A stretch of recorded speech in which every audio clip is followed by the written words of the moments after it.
زندگی میں کامیابی ہمیشہ ان لوگوں کے حصے میں آتی ہے جو عاجزی اختیار کرتے ہیں اور اپنے رب کے حکم کے سامنے سر جھکا دیتے ہیں۔ جو دل تکبر سے بھر جائے وہ نہ صرف حق کو پہچاننے سے محروم ہوتا ہے بلکہ اپنے ہی غرور کا قیدی بن کر نافرمانی کی راہ پر چل نکلتا ہے۔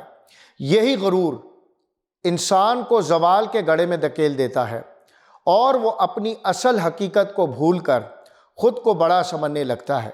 ارشاد باری تعالیٰ ہے، پوچھا تجھے کس چیز نے سجدہ کرنے سے روکا جبکہ میں نے تجھ کو حکم دیا تھا؟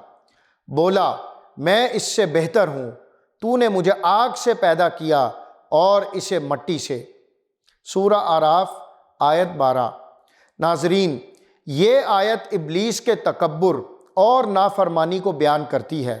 اللہ نے براہ راست حکم دیا مگر اس نے اپنی بڑائی کا دعویٰ کیا۔ اس کا کہنا تھا کہ وہ آگ سے پیدا ہوا ہے اور آدم علیہ السلام مٹی سے، اس لیے وہ برتر ہے۔ بظاہر یہ استدلال ایک دلیل کی شکل رکھتا تھا مگر در حقیقت یہ اس کی گمراہی اور سرکشی کی انتہا تھی۔ اللہ تعالیٰ کے نزدیک فضیلت کسی مادی عنصر کی نہیں بلکہ اطاعت اور ایمان کی ہے۔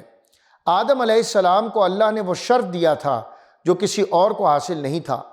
انہیں علم عطا کیا گیا، انہیں زمین پر خلافت کے منصب سے نوازا گیا اور ان کے اندر روح الہی پھونکی گئی۔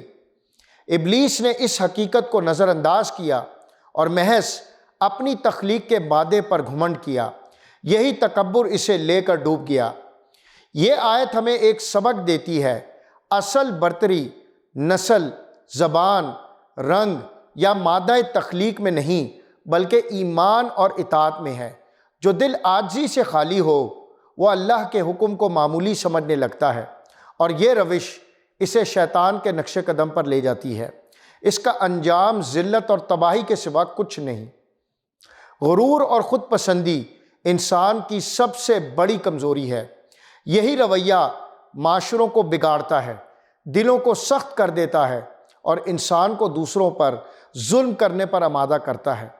عاجزی وہ صفت ہے جو دل کو نرم کرتی ہے، تعلقات کو جوڑتی ہے اور انسان کو اللہ کے قریب کر دیتی ہے۔ اس واقعے کے ذریعے اللہ تعالیٰ نے ہمیں خبردار کیا ہے کہ ہم ابلیس کی راہ پر نہ چلیں۔ اگر ہم بھی اپنی ذات، اپنی حیثیت یا اپنے وسائل پر فخر کرتے ہوئے اللہ کے حکم کو پیچھے ڈال دیں تو ہمارا انجام بھی اسی کی طرح ہوگا۔ کامیاب وہی ہے جو عاجزی کے ساتھ اطاعت اختیار کرے اور اپنے خالق کے سامنے جھکنے میں سعادت محسوس کرے۔ اے اللہ، ہمارے دلوں کو غرور اور تکبر سے پاک فرما، ہمیں عاجزی اور اطاعت کی دولت عطا کر اور ہمیں ہمیشہ اپنے حکم کے سامنے جھکنے والا بنا۔ آمین یا رب العالمین۔